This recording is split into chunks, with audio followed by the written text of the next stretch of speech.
അപ്പോൾ മൊത്തത്തിൽ പറഞ്ഞു കഴിഞ്ഞാൽ ഈ 2020 BJP അല്ല BDJസും കേരളത്തിൽ അപ്രസക്തമായ രണ്ട് പൊളിറ്റിക്കൽ ഔട്ട്ഫിറ്റുകളാണെന്നുള്ളത് മനസ്സിലാക്കാനുള്ള കപ്പാസിറ്റി BJP നേതൃത്വത്തിന് ഇല്ലാതെ പോയി എന്നുള്ളതാണ്. വേറൊരു രീതിയിൽ പറയുകയാണെങ്കിൽ ഈ പഞ്ചസാരയും പാലും തമ്മിൽ ചേർന്ന മാതിരി ഒരു ചേർച്ച ഘടകകക്ഷികളും BJPയും അവരുടെ നെറ്റ്വർക്കുമായിട്ട് ഉണ്ടായില്ല. വേറൊരു ആംഗിൾ പറയുകയാണെങ്കിൽ മോരും മുതിരയും പോലുള്ള ഒരു സംവിധാനമാണ് അതിനകത്തുണ്ടായത്. ഇതിൽ അടിസ്ഥാനപരമായിട്ട് ഇവർ യോജിക്കാനുള്ള കാര്യങ്ങളുമില്ല, കാരണങ്ങളുമില്ല. ഇലക്ഷൻ സമയത്ത് മാത്രം തട്ടിക്കൂട്ടുന്ന ഒരു സംവിധാനമായതുകൊണ്ടാണ് അങ്ങനെ ഉണ്ടായത്. ഇദ്ദേഹം നോർത്ത് ഇന്ത്യയിൽ ഉണ്ടായിരുന്നല്ലോ. നോർത്ത് ഇന്ത്യയിൽ, ഉത്തരേന്ത്യയിൽ ആ ഭാഗത്തെന്ന് വെച്ച് കഴിഞ്ഞാൽ സംഘപരിവാർ സംഘടനകൾ എന്ന് പറഞ്ഞിട്ട് 10-20ഓളം സംഘടനകൾ പല ഏരിയകളിൽ പ്രവർത്തിക്കുന്നവരായിരുന്നു. ഇലക്ഷൻ വരുമ്പോഴത്തേക്ക് ഇവരുടെ എല്ലാവരുടെയും എനർജിയും അവരുടെ ബലവും അവരുടെ റിസോഴ്സസും എല്ലാം കൂടെ ഒരൊറ്റ പോയിന്റിലേക്ക് ഫോക്കസ് ചെയ്യും. ആ സമയത്താണ് അവിടെ ഇലക്ഷനിൽ ജയിക്കുന്നത്. നമ്മൾ 2 MP-മാരുമായിട്ട് BJP ഇരുന്ന കാലം തൊട്ട് ഈ സംവിധാനത്തിലുള്ള ആൾക്കാരാണ് നമ്മൾ രണ്ടുപേരും. അന്നത്തെ ആ ഒരു സംഘപരിവാറിന്റെ ആ യോജിപ്പ് ഇവിടെ നമ്മൾ കാണുന്നില്ല എന്നുള്ളതാണ് കേരളത്തിലെ BJPയുടെ ഏറ്റവും വലിയ വിഷയം. അല്ല, അത് എക്സാക്ട്ലി യു ആർ 100% റൈറ്റ്. ഇപ്പം കേരളത്തിലാണ് ഞാൻ ആദ്യമായിട്ട് കാണുന്നത്. ഞാൻ ഏറെക്കാലം വടക്കേ ഇന്ത്യയിലെ സംഘപരിവാർ പ്രസ്ഥാനങ്ങളുമായിട്ട് യോജിച്ച് പ്രവർത്തിച്ചപ്പോഴേ അവിടെ ഒരു വണ്ണസ് ഉണ്ട്. അതായത് പരിവാർ സംഘടനകൾ തമ്മിലൊരു വണ്ണസ് ഉണ്ട്. ഇവിടെ അങ്ങനെയല്ല. പരിവാറിൽ ആരാണ് വലിയവൻ എന്നുള്ളൊരു അവിടെ പരിവാറിന്റെ ബൈഠക്ക് വിളിക്കുമ്പോൾ പരിവാറിന്റെ എല്ലാവരും ആ ബൈഠക്കിൽ ഉണ്ടാകും. അല്ല, ഇവിടെ വേറൊരു വിഷയം കൂടെ ഉണ്ട്. ഇപ്പൊ BJP നേരിടുന്ന ഏറ്റവും വലിയൊരു പ്രശ്നം, ഇപ്പൊ നേരത്തെ BJP നമ്മൾ സ്ഥാനാർത്ഥികളെ നിർത്തുമ്പോൾ PP മൂന്നേട്ടന്റെ കാലത്തായാലും അതിനു മുമ്പായാലും അത് നമ്മൾ ജയിക്കത്തില്ല. അവിടെ നമ്മൾ മറ്റുള്ളവർക്ക് വോട്ട് കൊടുത്തേക്കാം. നമ്മളതിന് വോട്ട് കൊടുക്കുന്നത് അതിനെ മറ്റുള്ളവർ നമ്മൾ വോട്ട് വിൽക്കുന്ന പാർട്ടിന്ന് കളിയാക്കുന്നുണ്ടായിരിക്കാം. പക്ഷെ വോട്ട് വിറ്റാലല്ല മറ്റുള്ളവർക്ക് കൊടുക്കുക. അതിൽ നിന്ന് ഒരു വലിയ മാറ്റം വന്നത് മോദിജിക്ക് ഒരു 10% വോട്ട് ഈ പൊതുസമൂഹത്തിൻ്റെ ഇടയിൽ നിന്നുണ്ടായി വന്നു. നമ്മുടെ സംഘപരിവാർ വോട്ടുകളും കൂടെ ചെയ്തു കഴിഞ്ഞാൽ നല്ലൊരു പ്രോഗ്രസ് ഉണ്ടാകും എന്ന ഒരു തിരിച്ചറിവ് കേരളത്തിലെ സംഘപരിവാർ പ്രസ്ഥാനങ്ങൾക്ക് അല്ലെങ്കിൽ BJP അനുകൂലികളായിട്ടുള്ളവർക്ക് ഉണ്ടായതിൻ്റെ വെളിച്ചത്തിൽ ഒരു BJPയുടെ വോട്ടിൻ്റെ ഒരു കൺസോൾട്ടേഷൻ ഉണ്ടായി വന്നതാണ്. കഴിഞ്ഞ ലോക്സഭാ തെരഞ്ഞെടുപ്പിൽ അത് ഉണ്ടായി വന്നു. In addition to that Christian വോട്ടുകൾ നമുക്കവിടെ സമാഹരിക്കാൻ കുറച്ചൊക്കെ പറ്റി. പക്ഷേ ഈ ക്രിസ്ത്യൻ ഔട്ട്റീച്ച് എന്നുള്ളത് ടോട്ടലി ഫാൾസ് ആയിപ്പോയി. ഒരു കാരണവശാലും ക്രിസ്ത്യൻ രാഷ്ട്രീയത്തെ വിശ്വസിക്കാൻ പറ്റാത്ത ഒരു സംവിധാനമാണെന്ന് ഇനിയെങ്കിലും BJP നമ്മൾ പഠിക്കണം. ഇപ്പൊ തന്നെ 2020യുടെ ഒരു സ്ഥാനാർത്ഥിയായിട്ടിരുന്ന ഒരാൾ പറഞ്ഞത്, നമ്മൾ ഈ ക്രിസ്ത്യൻ ഔട്ട്റീച്ചിന് പുറപ്പെടുന്നതിന് മുമ്പ് തന്നെ നമ്മൾ നമ്മുടെ ഇടയിലുള്ള ഹിന്ദു ഔട്ട്റീച്ചിനാണ് ലക്ഷ്മിപ്രിയയാണ് ആ ഒരു പോസ്റ്റ് ഞാൻ വായിച്ചിരുന്നു. ഇത് കഴിഞ്ഞ 20 വർഷം കൊണ്ട് നമ്മൾ പറയുന്നതാണ്. ഹിന്ദു പാർലമെന്റ് രൂപീകരിച്ചത് തന്നെ BJPക്ക് പൊളിറ്റിക്കൽ ശക്തി ഉണ്ടാക്കാനാണ്. എല്ലാ സമുദായങ്ങളിലും ഒരു 80% കോൺഗ്രസും കമ്മ്യൂണിസ്റ്റും മറ്റുള്ളവരും ആണെങ്കിൽ ഒരു 20% അവിടെ ഉണ്ട്. അവരെ സമാഹരിച്ചു കഴിഞ്ഞാൽ ഒരു 100ഓളം ഹിന്ദു സമുദായങ്ങളുടെ 20% ഈസ് ഈക്വൽ ടു ആ ഒരു ഫിക്സഡ് ഡെപ്പോസിറ്റ് ഉണ്ട്. അതിനെ ഉദ്ദേശിച്ചിട്ടാണ് 2016 ഹിന്ദു പാർലമെന്റ് രൂപീകരിച്ച നായാടി മുതൽ നമ്പൂതിരി വരെ ഒന്നിച്ചിരുന്നത്. അപ്പൊ അതിൽ നിന്ന് ഒരു SNDP മാത്രം വിളിച്ചുകൊണ്ട് പോയിട്ട് BDJs ഉണ്ടാക്കിയതാണ് BJPക്ക് അന്ന് ഏറ്റവും വലിയ പരാജയമുണ്ട്. ഇന്നും അത് തുടരുകയാണ്. BJPക്ക് ലോക്സഭാ ഇലക്ഷനിൽ ഞാൻ ഒരൊറ്റ ഉദാഹരണം അങ്ങയോട് പറയാം. ലോക്സഭാ ഇലക്ഷനിൽ വിശ്വകർമ്മ സമുദായം കേരളത്തിലെ NSS SNDPയും കഴിഞ്ഞാൽ വിശ്വകർമ്മ സമുദായമാണ് ഏറ്റവും വലിയ സമുദായം. ആ സമുദായത്തിന്റെ നേതാക്കളുടെ വീട്ടിലെ ചന്ദ്രശേഖരജി പോയി ആഹാരം കഴിക്കുന്നു. വളരെ സൗഹൃദമായിരുന്നു. അപ്പൊ ആ സമുദായത്തെ കൂടെ നിർത്തണം. അതുകൊണ്ടൊക്കെ നായാടി മുതൽ നമ്പൂതിരി വരെയുള്ള ചെറിയ ഹിന്ദു സമുദായങ്ങളെ കൂടെ നിർത്തി ഹിന്ദു വോട്ട് സമാഹരിക്കാം. പ്ലസ് മോദിജിയുടെ 10% വോട്ടും കൂടെ ആയിരുന്നുവെങ്കിൽ കഴിഞ്ഞ ഇലക്ഷനിൽ BJPക്ക് 11-12 സീറ്റ് വരെ കിട്ടിയേനെ, അല്ലെന്നുണ്ടെങ്കിൽ അതിൽ കൂടുതൽ കിട്ടിയേനെ. പക്ഷെ പറ്റിയത് എന്താണെന്ന് ചോദിച്ചു കഴിഞ്ഞാൽ ക്രിസ്ത്യൻ ഔട്ട്റീച്ച് എന്ന് പറഞ്ഞാൽ ചില ക്രിസ്ത്യൻ വിഭാഗങ്ങളിൽപ്പെട്ട ആൾക്കാർ ചന്ദ്രശേഖർജിയെ തെറ്റിദ്ധരിപ്പിച്ചു. ഇപ്പൊ ഒറ്റ ഉദാഹരണം പറഞ്ഞു കഴിഞ്ഞാൽ ക്രിസ്ത്യാനികൾ ഇപ്പൊ അനൂപ് ആന്റണി തിരുവല്ലയിൽ വോട്ട് നേടിയെന്ന് പറഞ്ഞു 2ാം സ്ഥാനത്തും. ആ 2ാം സ്ഥാനത്ത് വോട്ട് വന്നേ അവിടെ ക്രിസ്ത്യൻസ് 2000-3000 പേരെ അയാൾ വോട്ട് ചെയ്തിട്ടുള്ളൂ. ബാക്കി മുഴുവൻ ഹിന്ദുക്കളാണ് വോട്ട് ചെയ്തത്. അല്ലെങ്കിൽ ഷോൺ ജോർജിനായാലും PC ജോർജിനായാലും വോട്ട് ചെയ്തവരുടെ ക്രിസ്ത്യൻ പെർസെൻറ്റേജ് എടുത്തു കഴിഞ്ഞു കഴിഞ്ഞാൽ അത് ഹിന്ദുക്കളാണ് അവിടെ വോട്ട് ചെയ്തിരിക്കുന്നത്. ക്രിസ്ത്യാനികളുടെ വോട്ട് ഒരിടത്തും കിട്ടിയില്ലെന്ന് മാത്രമല്ല, ഞങ്ങൾ തന്നെ Hindu parliament national progressive party രൂപീകരിച്ചിട്ട് ഒരു ക്രിസ്ത്യൻ ഔട്ട്റീച്ചിലേക്ക് ശ്രമിച്ചു. അത് ടോട്ടൽ പരാജയമായിരുന്നു എന്ന് ഞങ്ങൾ തിരിച്ചറിഞ്ഞുകൊണ്ട് ഞങ്ങൾ അത് ഉപേക്ഷിച്ചു. കാരണം ക്രിസ്ത്യാനികളെയും ഇവിടുത്തെ മറ്റ് മൈനോറിറ്റീസിനെയും വിശ്വസിച്ചുകൊണ്ട് BJPക്ക് ഒരിക്കലും മുന്നോട്ട് പോകാൻ പറ്റത്തില്ല എന്നുള്ളത് ഈ കഴിഞ്ഞ തെരഞ്ഞെടുപ്പ് തെളിയിച്ചു കഴിഞ്ഞു.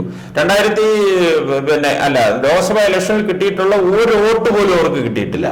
BJPക്ക് മനസ്സിലാകാത്തൊരു കാര്യം, ഹിന്ദു സമുദായം പോലെ അല്ല ക്രൈസ്തവ മുസ്ലിം സമുദായങ്ങൾ. അവർക്ക് കൃത്യമായിട്ടുള്ള ഡയറക്ഷൻസ് അവർക്ക് കൊടുക്കേണ്ടടുത്തുനിന്ന് കൊടുക്കുന്നുണ്ട്. അതിനനുസരിച്ചിട്ട് അവർ വോട്ട് ചെയ്യുന്നുണ്ട്. ഏറ്റവും നല്ലൊരു ഉദാഹരണം, ശ്രീ PC ജോർജ് തിരുവനന്തപുരത്ത് അരുവിക്കരയിൽ ഒരു സ്ഥാനാർത്ഥിയെ നിർത്തിയപ്പോൾ അവിടെ അന്ന് SDP അദ്ദേഹത്തിന്റെ സഖ്യകക്ഷിയാണ്. അവിടുന്ന് മുമ്പ് 6800ഓളം വോട്ട് പിടിച്ച SDP വോട്ട് പിടിച്ച ആ സംഘടിത ശക്തി കൊണ്ടാണ് അദ്ദേഹം തിരുവനന്തപുരത്ത് വരുന്നത്. തിരുവനന്തപുരത്ത് വന്നപ്പോൾ ഏകദേശം 1500 വോട്ടേ കിട്ടുള്ളൂ. അതായത് SDPയുടെ വോട്ട് ആർക്ക് കൊടുക്കണമെന്ന് അവർ തീരുമാനിച്ചു കഴിഞ്ഞാൽ അത് അവർക്ക് കൊടുത്തിരിക്കും. അല്ലാതെ ഹിന്ദു സമുദായത്തെ മാതിരി സ്പ്ലിറ്റ് ചെയ്ത് പോകത്തില്ല. അത് ഫോക്കസ്ഡ് ആയിട്ട് തന്നെ പോയി.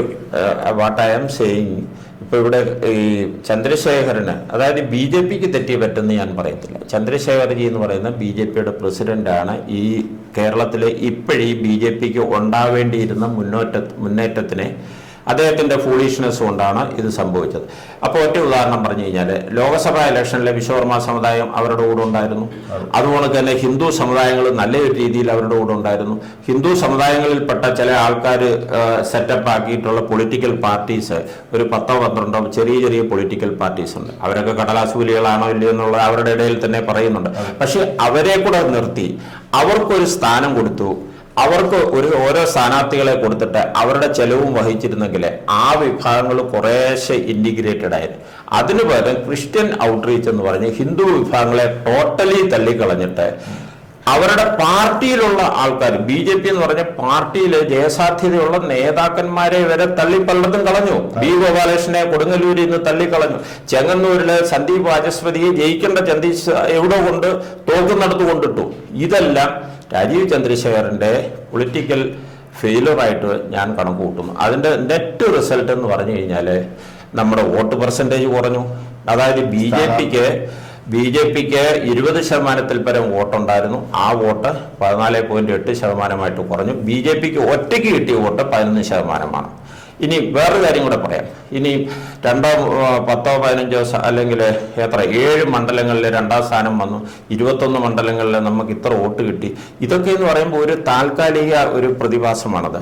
ഇത് എന്ന് വേണമെങ്കിലും ഇല്ലാതാവാം. പക്ഷെ BJPയുടെ വളർച്ച വേണ്ടിയിരുന്നത് ഒരു കൺസിസ്റ്റൻസിയിലാണ്. ഇപ്പൊ വോട്ടിംഗ് പെർസെൻറ്റേജ് കുറഞ്ഞു.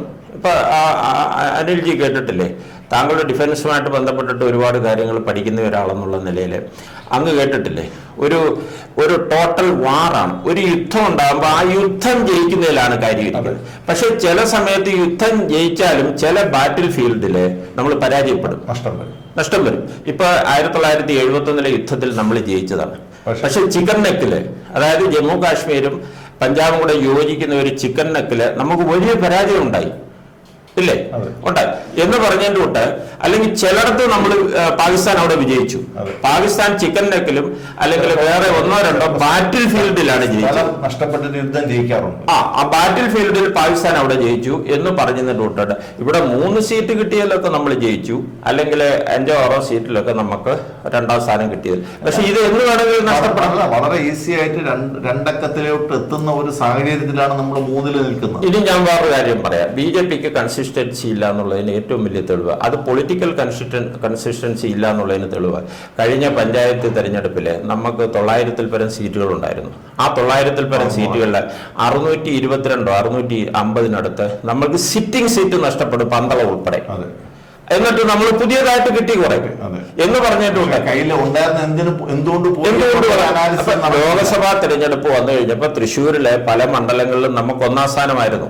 അതെല്ലാം ഇപ്പൊ കൊണ്ട് കളഞ്ഞിട്ട് വേറെ ഇവിടെയൊക്കെയോ 1ാം സ്ഥാനം കിട്ടി എന്ന് പറയുന്നില്ല. അടുത്ത ഇലക്ഷൻ വരുമ്പോ ഈ 1ാം സ്ഥാനം കിട്ടിയിടത്തെല്ലാം പോകും. ഏറ്റവും തൊട്ടടുത്തുള്ള നമ്മള് കാട്ടാക്കടയില് ഞാൻ പേഴ്സണലായിട്ട് അവിടെ മുഴുവൻ വിസിറ്റ് ചെയ്തതാണ്. കഴിഞ്ഞ 1ാം സ്ഥാനത്ത് എത്തിയ ഒരു മണ്ഡലമാണ്. അവിടെ ലൈവായിട്ടുണ്ടായിരുന്ന ഒരു ഇഷ്യൂ എന്ന് പറയുന്നത് അവിടുത്തെ കണ്ടള കോപ്പറേറ്റീവ് ബാങ്കിന്റെ ഒരു അഴിമതിയായിരുന്നു. അതില് അത് നിക്ഷേപിച്ചിരുന്നവരെല്ലാവരും സഹാക്കളായിരുന്നു സ്വാഭാവികമായിട്ടും. അവരെല്ലാം നമുക്ക് വോട്ട് ചെയ്യുന്ന ഒരു സാഹചര്യം ഉണ്ടായിട്ട് ഈ ഇലക്ഷനിലെ കണ്ടത ഇലക്ഷനെ പറ്റിയിട്ട് ഞാൻ അവിടെ പോയി പ്രവർത്തകർക്ക് ചോദിച്ചാൽ പറഞ്ഞു അതിനെപ്പറ്റി ഞങ്ങൾക്ക് അറിയത്തില്ല. അതെന്താ അറിയാത്ത? അല്ല അതിപ്പോ ഇല്ല, ഇപ്പൊ ഞങ്ങൾക്ക് NDA ആണ്, മറ്റാണ് മറിച്ചാന്നൊക്കെ പറയുന്നത്. അപ്പോ ഇവിടെ വീണ്ടും ഒരു കോൺഗ്രസ് സ്ഥാനാർത്ഥി ജയിപ്പിക്കാനാണ് നമ്മൾ കാട്ടാക്കട. നമ്മൾ അവിടെ വേറൊരു വിഷയം ഞാൻ അങ്ങയോട് രസകരമായൊരു വിഷയമാണ്. അതൊരു മ്യൂച്വൽ അണ്ടർസ്റ്റാൻഡിംഗ് ആണ്.